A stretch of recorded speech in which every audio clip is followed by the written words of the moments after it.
ไหนคืออยู่บ่วาเซนไปจัดหันใหม่ว่านนี่ได้ขมุกขมม ถ้าบ่จัดใหม่บัดบ่มีหม่องว่างน้ำแข็งใสบัดแม่นก็ได้จัดไม่หัน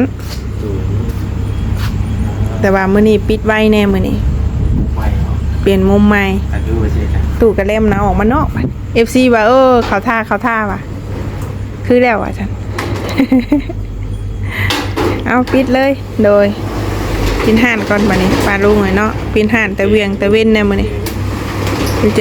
บ่ได้ออกมานำบ่มืดตึ๊บไปดูเลยสบายดีเด้อปลาดูเหมือนเนาะกำลังสบายดีปลาดูพอดีบอแซนนั่นปิดไฟพอดีเห็นห้องอยู่ว่าละลอกปะย่างมาพี่ก่อนพี่น้องเลยมองงามเลยเนาะปิดไฟไว้เลยไอ้รถเปิ้นกายไปก่อนมาดูหน่อยสิเบ้าต่อรถดูเปิ้นกำลังกายมาพอดีปิดห่านแต่แรงหัวแรงแน่เมื่อนี้ปลาดูเนาะปลากันไปงานดองก่อนแต่ว่าก็มืดได้ปลาดูพอดีหากะ6 โมงแรงเนาะตอนนี้งานแรกเฮกมานเตรียมโตยังบ่ทันเลยพี่น้องเอ้ยใส่เสื้อตัวเก่าแต่ปีกายนี่เนาะเป็นห้องว่าระบาดนี่ดอกไฟยูนิกาโตมาซื้อได้พี่น้องแต่ว่าใส่ปลั๊กเสียบบริโตใส่สวิกก็เลยมืดปานคนมีเครื่องใหม่คนนุ่มเครื่องใหม่มาเฮาเนี่ยมันจะบอกไม่มืดคือเลยพี่น้องเอ้ยก่อนลูกเครื่องเล็กมาเด้อนั่นมืดหมูงามเลยติสาแต่งตัวรอวะมืดรอสุดละมืดเลยว่าเสียงเลยร้อยชุดแล้วเรียบร้อยสุดแล้วบ่นี่เบิ่งดีเลยพากันเตรียมตัวไปงานดองพี่น้องเอ้ยเฮาถ่าไผบ้างเอาคิดแล้วถ้าบ่จิตบ่เอาคิดมาให้เราไปโอเคซะเป็นงานดองแรกพี่น้องของปีงานแรกของปีปีนี้เนาะปีนี้แบบจัดเตรียมอย่างน้ำเกิดจนชัวท่านได้นะพี่น้องเอ้ยใส่เสื้อเก่าปีกายนี่พุ่มขึ้นหนาวแต่ว่าเซนบานนี่เฮาเสื้อคอยเป็นปองครับนะบริมีเสื้อสิบนุ่งเสื้อเฮาเป็นน้ำหมอกเป็นงานดองสาสุกเป็นยังไงเนาะโดยแขกรับเชิญเนาะโดยแขกรับเชิญปัดเชิญไปส่งเป็นก่อนเป็นช่วงแรงเป็นงานแรกของปีแล้วก็เป็นงานแรกที่เฮาเคยไปครูแบบตอนแรงเนาะแต่ก็มีแต่ไปช่วงเที่ยงพี่น้องเอ้ยแต่เถื่อนะทีนี้มันหนาวเป็นเนาะแม่นหนาวเปิดเบียร์แล้วแบบไปกันเนาะถามว่าจิตจักหน่อยก่อนพี่น้องเอ้ยกำลังจมหามาฮอดพอดีป้ากำลังจมหาเจ้าแล้วสบายดีใครว่าเป็นเจ้าสาววันนี้เลยสวัสดีสาวินาฮะไปสิเอาจนแบบคนมุมีแห้งพอนผมจะแต่งงานมุมีแค่ยำจิ้มใครจะเอาได้เลยไปฮะใช่ยังเกินที่รถปันใครเนี่ยใช้เชือกตัวใดก็แบบสิเป็นยังไงสิถอดออกตั้ง2 เทื่อ 3 เทื่อแล้วย้อนอะไรแล้วขอยว่ามันถอดออกก็คือเก่าแล้วของพุงจะเป็นแบบนั้นจะต้องลดความกินลดตั้งแต่มื้อนี้เลยเรื่องกินนะมี1ต้องมี2มันบ่ยิ้มได้สามเลยโอ้ยเมื่อยนำเด้เนาะแหละคักอยู่เลยบ่อยู่กระทันหันนี่เราบ่ได้เตรียมตัวยังเลย1ชุดเก่าแต่ปีกายนี่มึงแน่สินกับมึงแน่บ่ได้ซื้อชุดหยังเลยได้อันสินกับภาพกูจะบ่ได้ว่ามันน้ำหนักมันขึ้นอีกเด้เนาะไปพี่น้องไปเลยไปพ่อกันอยู่งานพุ่นละพี่น้องเอ้ยไปโดยมื้อหาก็เป็นงานแรกแน่เนาะเฮาพากันไปแบบค่ำไปสิหั่นนะงานแรกเอาตัดภาพมาอีกบัดนี้มาฮอดงานเด้อพี่น้องเอ้ยเนาะ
พี่น้องเอ้ยเนาะป้าดูให้กินข้าวน้ำกันเด้องานแรกของปีแต่ก็เป็นงานแรกที่ว่ามาตอนแรกอีกได้ป้าดูเลยเนาะอันนี้ลาบ แทนเมียบ่ได้เด้เมียบวนกับไม่บวนแทนผัวบ่ได้ ป้าแซนพุ่งไงเนี่ยบ่ต้องกินเด้อ ไปจังไดอ้ายตาบอดโอ้ไอ้กีบอด อ้าวพี่น้องเอ้ยเนาะ เป็นจังไดเฮ้ยเบียร์บ่แซ่บบ่คันกินเบียร์พี่นะมันเป็นบ่ซี่เลย กินกับ เนาะ ปุ้นต่อบัดเนี่ย โอ้ยก็กินเนี่ยมันหอยมันหนาวน่ะโอ้ยบางคนกับแฟ คนสิโดนทุนกัน ตบโลดได้กิน ข้าวสิเบิดกล่องหนึงเนี่ยพี่น้องเอ้ย เที่ยวในบักลาเที่ยวตะปาซื่อๆบ่ได้เอาผัวไปง่ายๆนะกะเว้าถือแล้วก็เคาะโลด คักนั้นเนาะผู้ร้องกันเนาะ ไม่เนี่ยจะไปนั่งกินเบียร์ได้ให้เมาข้างแต่มาเว้น แซ่บๆพี่น้องเลย อันมากับมาลำหลังโมก็ต้องให้ไปได้พันโม ข้าวปุ้นน้ำสาวมีนา โอ้ย ได้หน้ามันบ้าง แต่ของสาวกันเด้อ ถึงเบ้าเด้อเอาละ หาก็เห็นหน้าหาก็เห็นตาหาก็พ่อกัน ก็ยังมัวจะคือเก่าอยู่เนาะลีเนาะ อ้าว เออ เอาละมินี่ ดีไม่แห้ง น้องสาวหลาไปสุขภาพเข้มแข็งช่วยได้แก่มันร่ำรวยไปห้องไปล่ำทั้งใดก็ให้มีแต่ผู้นิยมชมชอบ เจ้าซื้อได้ขายหมานสัตวา คนแนะนำกับปุ้นแล้วกับ จังใดก็แล้วแต่บรรยากาศก็มันก็ซื้อมอบไปหมดสุดโต๊ะสุดตังมอบไปทั้งแขกเขาทั้งไก่ทุกอุปสรรคกันแล้ว ยิ้มนะก็ลงไปออกไปฮ้อนบัด เดี๋ยวเขาเป็นสิริพุทธวันนี้บอกว่า เอาไว้ก่อนดิ คือก็หมากเป็นเอาใหญ่ที่มาใส่ เรื่องกินเรื่องไงนะเนาะ บรรยากาศแล้วก็สามัคคีห้องนี้จัดเป็นเกียรติให้แก่ทั้งกองห้อยที่3ทางการจะตั้ง ค ข น อง กา ไทยเจ้า มา เก่า ลายพอสม ดา คว วร หน้า ได้ พระ พี่ ทาง น้อง ทาน เนาะ พันตีสมสมัย งานเพิ่นกะ ผู้ที่หนึ่ง ค่อนข้างสิ ผู้ที่สอง ใหญ่ พัน เติบ ตี อยู่ ศรี พี่น้อง ส เอ้ย ภา เนาะจัด ผู้ที่ อย่าง 3 ยิ่งใหญ่ พัน เลย ตีศรี พี่น้อง นา เอ้ย หยพรผู้ที่4พันตีเพชรมณีผู้ที่5พระเอกบัวเรียนและผู้ที่6พระเอกไซอัมพร เจ้าพันยังเจ้า ขอ น่ะ น้องสาวจากทางเจ้าภาพ พันไม่ทานบ่ ท่านยิง ไม่ห้อยกันลูกศิษย์ เจ้าพ่อถือพิเกียรติเซิน ไม่ห้อยเฮาน่ะเนาะพันห้อยบ่ห้อยในห้อย เจ้าภาพฝ่ายยิงอยู่ทางไหนเนาะ เอ้ามาหึงบ่ได้ เอาจัดให้เด้ ตื่น อ เฮ้ยขอบใจเด้อ เจ้าพอไปเกียรติเซินท่านเจ้าภาพท่านฝ่ายยิง มันต้อง ผม ฮ้อนๆเลยเนาะ ผมเข้าใจกูพ่อนะว่าจะเป็นคน นายเติบอยู่ได้ป้ามีนะ มอบพิเศ ถ้า ษ จากจัดซ้ำนี่นี่ต้องหลักร้อยล้านขึ้นไปเด้อ ค่อยว่านะค่อยสิได้เฮ็ดง่ายอยู่บ่นี่ เจ้า เมื่อวานเนี่ย จัดให้เด้อเจ้าภาพฝ่ายยิง มี เด้ แห้ง อ พอนก้อนหวะ เออ จนมุมีแห้งพอนครับมันมุมีเกี่ยวย่ำ พอน้องสาวหักปันซื้อก็ได้เด้อ เอ้ยน้ำเด็ดเนาะ ว่าเงินจะหายากสิเนาะ เออ เอามา หมอจัดใหญ่ขนาดนี้บ่ธรรมดาเลยเนาะ ผมต้องการผมเข้าใจกูพ่อเขาจะเข้าใจกัน แม่ เป็น น วิธี นี่ป้าบ่ธรรมดาเลยพี่น้องใหญ่ เป็นเกียรติ ขนาดนี้นี่ ลำ เนาะ วงสามัคคีของนี้เจ้าของเสียงเพลงเบาแกนเท้าสาวหน้องผือโอ้เพิ่นบอกมาแห้งละสันพี่น้องเลย กระปุ่นก่อนพี่น้องเลยเนาะอ่ะเปิดเพลงแล้วบัดนี้ป้าดุงเลยก็พักไว้ก่อนเด้อป้าดุงเลยเนาะเปิดเพลงอีกแล้วเนาะยันปิดกดได้พี่น้องเลยขอบใจเอาเนื้อให้ใส่จับรถแล้วว่ะมันยังกับมือนี่แหละ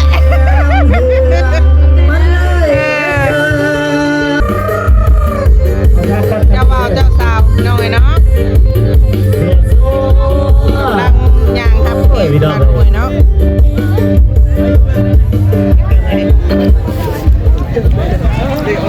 นี่เติมให้ก่อน เนี่ยเติมได้จังแซ่บเปล่ากับคนอื่นเติมบ่แซ่บคือเมียใดน้ำข้นน้ำแซ่บน้ำขนาด เอาเขาก็เข้าใจกันแล้วกันทางทีมงานให้น้องกองพันเฮาซีทางผม อ๋อเมียเราเติมให้มีตอนนะมีตอนนะบอลแหง มีตอนนะเราน่ะ เอาเขาก็เข้าใจทั้งน้องไซทั้งทั้งน้องทั้งกองพันเฮาซีทุกคน จอบค่ายเอาพี่น้องเลย นมเกนเท้าสาวน้องผือติดตามไปด้วย เปิดเพลงเนี่ยเมนบริทายเนาะมันปิดเพลงจากค่ายปลาดุงเลยเนาะนั่งกินข้าวปุ้น ก็เท่าว่าบอลซื้อกินได้ ว่าแต่ยังกินอยู่เพิ่นเอิ้นชื่อนะว่าแต่เลยไปย่อยก่อนแล้วจังมากินใหม่นะจ๊ะ ทั้งเบาเตียงก็เบาเมฆดีเอาขอใจคุณพ่อในเพิ่นในเด้อเพิ่นมีคนใจคุณพ่อมานำมาสันเดย์นะกระเป๋าต้านี่ก็เบาแสนเบาอันจิตนี่เพิ่นมีพระราชาเพิ่นมานำละว่าซั่นผมบ่ต้องห่วง โดยผู้เดียวไม่เดียวเด้อ เอาซะ โดย ทีมงานบ้านโคกตั้งแต่ว่าทางเบาเตียง บ่เมฆบ่ต้าพร้อมด้วยภรรยาบ่แสนพร้อมด้วยภรรยาและที่ตามไปด้วยบ่จิตเนาะพร้อมด้วยภรรยาจะตู้ใดทางใดเขาเรียกว่าครับทานเดอร์ ลูกบ่บาดนี้ เพราะว่าบรรยากาศเราบ่ง ใส่หูก่อนเนาะ ครับพร้อมด้วยภรรยาบ่แสน เซิร์นเนี่ย พร้อมด้วยภรรยาและที่ตามไปด้วยบ่จิต กระปุ่นเนาะยังทัน พร้อมด้วยภรรยา ไปฮอดเนี่ยมันลงเลยจังมากินต่อ เป็นจิตเซน ไปฮอดให้ลงก่อนจังมาต่อเนาะ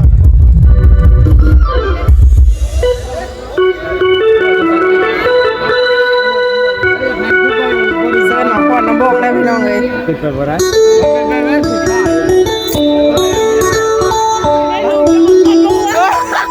โอ้ยแล้วลุงจิตนี่บ่มักวันไหนแล้ววะออกมาก่อนหมู่เลย เอามาแล้วบ่ถึงเงินบ่เตียงดิบ่เตียงบ่เมฆบ่ต้าบ่แสนบ่จิตแล้วก็ภรรยาบ่ต้าภรรยาบ่แสนภรรยาบ่จิตเนาะ ใช่พอดเลยบ่เดี๋ยวได้ เอาคือท่านคือ เอาละค่ะ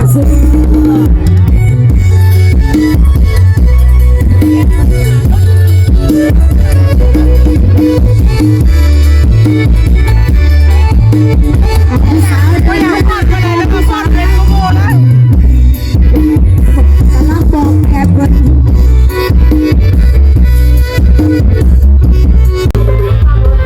เอาตัดภาพมาอีกวันนี้มาหอดงานเด้อพี่น้องเอ้ยเนาะมาหอดงานเรียบร้อยแล้วเนาะบ้าเสียงเพลงเบิ่งกับคึบๆเลยพี่น้องเอ้ยสบายดีเด้อเบิ่งสุขุสุขคนโอ้ยสบายดีสู้กับเสียงเพลงเลยเนาะ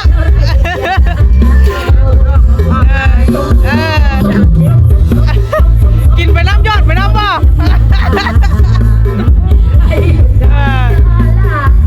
มียับพี่น้องเลยมีขวดเนาะขวดซีด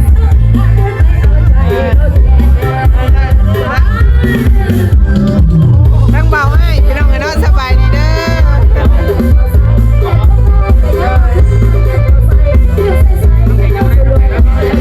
จะเพลงจังยังพี่น้องเลยฮะเอาเลยเอากินก่อนเลยเนาะพี่น้องเอ้ย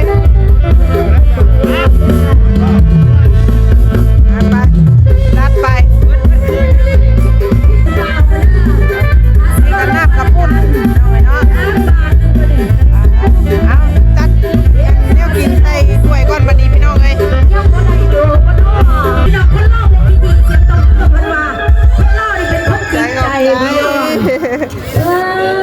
มาพี่น้องเอ้ยเนาะป้าดูไงกินข้าวน้ำกันเด้องานแรกของปีแต่ก็เป็นงานแรกที่ว่ามาตอนแรกอีกได้ป้าดูเลยเนาะอันนี้ลาบ ท่านเมียบ่ได้เมียบวนกับไม่บวนท่านผัวบ่ได้ ป้าแซนพุ่งไงเนี่ยไม่ต้องกินเด้อ ไปจังไรไอ้ตาบอดโอ้ไอ้กีบอด อ้าวพี่น้องเอ้ยเนาะ เป็นจังไรเฮ้ยเบียร์บ่แซ่บพวกกันกินเบียร์พี่นะมันเป็นบาซีเลย กินกับ เนาะ ปุ้นต่อบัดเนี่ย โอ้ยก็กินเนี่ยมันหอยมันหนาวน่ะโอ้ยบางคนกับ คนสิโดนทุนกัน ตบโลดไปกิน ข้าวสิบดกล่องนึงเนี่ยพี่น้องเอ้ย เที่ยวในปากลาเที่ยวตะปาจะซื้อบ่ได้เอาผัวไปง่ายๆนะกระเบ้าถือแล้วก็ครอบโลด คักนั้นเนาะผู้ร้องกันเนาะ ไม่เนี่ยจะไปนั่งกินเบียร์ได้ให้เมาข้างแต่มาเว้น แซ่บๆพี่น้องเลย ขันมากับมาลำหลังโมก็ต้องให้ไม่ได้พันโม ข้าวปุ้นน้ำสาวมีนา โอ้ย ได้หน้ามันบ้าง แต่ของสาวไก่เด้อ ถึงเบ้าเด้อเอาละ หาก็เห็นหน้าหาก็เห็นตาหาก็พ่อกันก็ยังมัวจะคือเก่าอยู่เนาะลีเนาะ อ้าว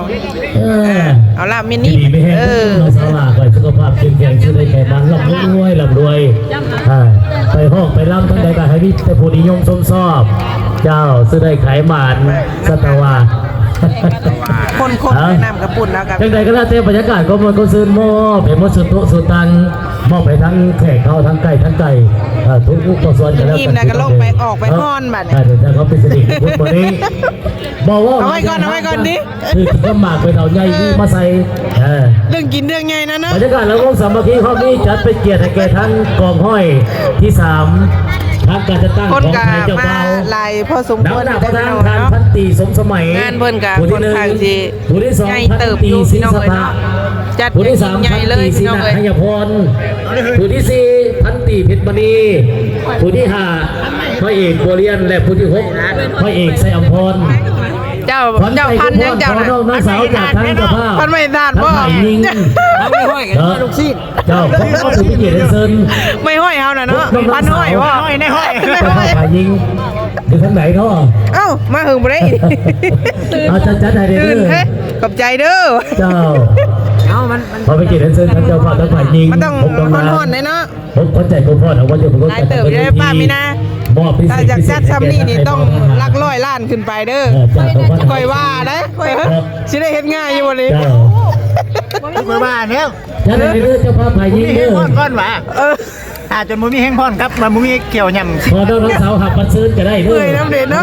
ว่าเงินจะหายากเนาะ เออ เอามา หมอจัดใหญ่ขนาดนี้บ่ธรรมดาเลยเนาะ ผมต้องมาผมเข้าใจกูพ่อเขาจะเข้าใจกัน แม่นี่ป้าบ่ธรรมดาแล้วพี่น้องใหญ่ เป็นเกียรติ ขนาดนี้นี่ แล้ เนาะ ววงสามัคคีของนี้เจ้าของเสียงเพลงเบาแกนเท้าสาวหนองผือโอ้เพิ่นบอกมาแห้งมาสั่นพี่น้องเลย กระปุ่นก่อนพี่น้องเลยเนาะอ่ะเปิดเพลงแล้วบัดนี้ป้าดุงเลยก็พักไว้ก่อนเด้อป้าดุงเลยเนาะเปิดเพลงอีกแล้วเนาะยันปิดกดได้พี่น้องเลยขอบใจเอาเนื้อให้ใส่จับรถแล้วว่ะมันยังกับมือนี่แหละ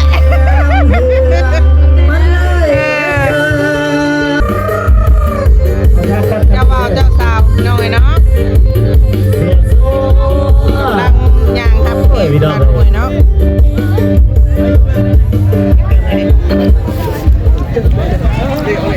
นี่เติมให้ก่อน เนี่ยเติมได้จังแซ่บเปล่ากับคนอื่นเติมบ่แซ่บคือเมียใดน้ำข้นน้ำแซ่บน้ำขนาด เอาเขาก็เข้าใจกันแล้วกันทางทีมงานให้น้องกองพันธุ์เฮาซีถ้าผม อ๋อเมียเราเติมให้มีตอนนะมีตอนนะบอลแหง มีตอนนะเราน่ะ เอาเขาก็เข้าใจทั้งน้องไซทั้งทั้งน้องทั้งกองพันธุ์เฮาซีทุกคน จอบไข่เอาพี่น้องเลย นมเกนเท้าสาวน้องผือติดตามไปด้วย เปิดเพลงเนี่ยเมนบ่ได้ถ่ายเนาะมันปิดเพลงจากถ่ายปลาดุงเลยเนาะนั่งกินข้าวปุ้น ก็เท่าไหร่บอลซื้อบรรยากาศ ว่าแต่ยังกินอยู่เพิ่นเอิ้นชื่อแล้วว่าแต่เลยไปย่อยก่อนแล้วจังมากินใหม่นะจ๊ะ ทั้งเบาเตียงก็เบาเมฆดีเอาขนใจคุณพ่อในเพิ่นในเด้อเพิ่นมีขนใจคุณพ่อมานำมาสันเดย์นะกระเป๋าต้านี่ก็เบาแสนเบาอันจิตนี่เพิ่นมีพระราชาเพิ่นมานำละว่าซั่นผมบ่ต้องห่วง โดยผู้เดียวไม่เดียวเด้อ เอาเส้น โดย ทีมงานบ้านโคกตั้งแต่ว่าทางเบาเตียงเบาเมฆเบาต้าผมด้วยภรรยาเบาแสนผมด้วยภรรยาและที่ต่ำไปด้วยเบาจิตเนาะผมด้วยภรรยาจะตู้ใดทางใดขอเรียกปากครับทานเดอร์ ลูกบ่บาดนี้ เพราะว่าบรรยากาศเราบ่ง ใส่หูก่อนเนาะ ผมด้วยภรรยาเบาแสนผมด้วยภรรยาและที่ต่ำไปด้วยเบาจิต กับปุ่นเนาะยังทัน ผมด้วยภรรยา โอ้ยแล้วลุงจิตนี่บ่มักวันไหนแล้ววะออกมาก่อนหมู่เลย เอามาแล้วบอกทีมงานเบาเตียงดิเบาเตียงเบาเมฆเบาต้าเบาแสนเบาจิตแล้วก็ภรรยาเบาต้าภรรยาเบาแสนภรรยาเบาจิตเนาะ ใช้พ่นเลยบ่ได้ได้ เราคือท่านคือที่ เอาละค่ะ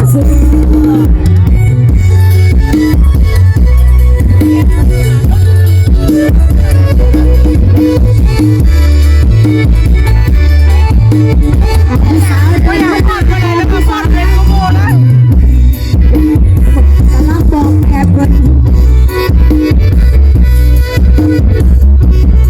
เป็นยังไงพี่น้องเลยเนาะบ่มีผู้ใดจับกล้องไปเบิ่งน้ำมันคลิปเบาแสนเด้อพี่น้องเลยวันที่อยู่ว่าให้กล้องถือไว้แล้วไปอุตส่าห์ตั้งไว้เป็นพัก ขอบคุณใจที่งานบาเตียงเด้อพันบันโคงเด้อยินดีพี่แห้งชื่อได้แค่บาทรับรวยให้มี โอ้มันนั่งอันนี้ตัว ล้านวิว มาเป็นโอ้ยซา ล้าน ตัว วิวหรือว่า10 ล้านวิว ล้านวิวดีกว่า ยูทูบเบอร์ทั้งบันโคงประสบผลสำเร็จทัน ปามุ้ย เบิ่งถามว่าเสี นุ่ ย ย เงิน อ่อนเคย เป็นยังไง ดาวน้ำผุ คุณพ่อนบอกค่อยเก่ง ใช่นิดหน่อยน้ำพ้อยพิษเล็กตัวเขียว นั่นเป็นไอ้วันบัดนี่ คือขนาดเพลง ได้ยินเสียงเพลงแล้วเป็นไอ้วัน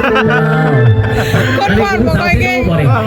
แต่ว่าเอาจนกลัวหมู่เลยพี่น้องเลย คืออยู่ว่า คนพ่อนบอกค่อยเก่งเอาตั้งแต่แรกเลย รอบที่ตรงไหนตรงหลังเพลงก็ ยังกินอยู่กับน้องเลยกันเลย ยกกระใส่ใหญ่ขาขวามาด้วยทั้งหลัง บัดมันย่อยอยากอีกแล้วบัดนี้บอเจ้าเมื่อยบัดนี้พี่น้องเลยได้เด้ได้หอบหนึ่งเลยเนาะ เอาเพลงชา ได้ ติ หอบเลยได้ อันนี้นิดนึงบัด แค่นี้นิดนึงบัดนี้คือช่วงว่าดอกวันนี้นะ เจ้า เบื้องหลังพี่น้องเลยเนาะมีกล้องมีอย่างมาถ่ายอย่างพักเลยพี่น้องเลยอยากจัดงานแต่งอีกรอบก็บอกเสร็จนี่เนาะ ใจที่เติมสมนาตัวเองบอกดา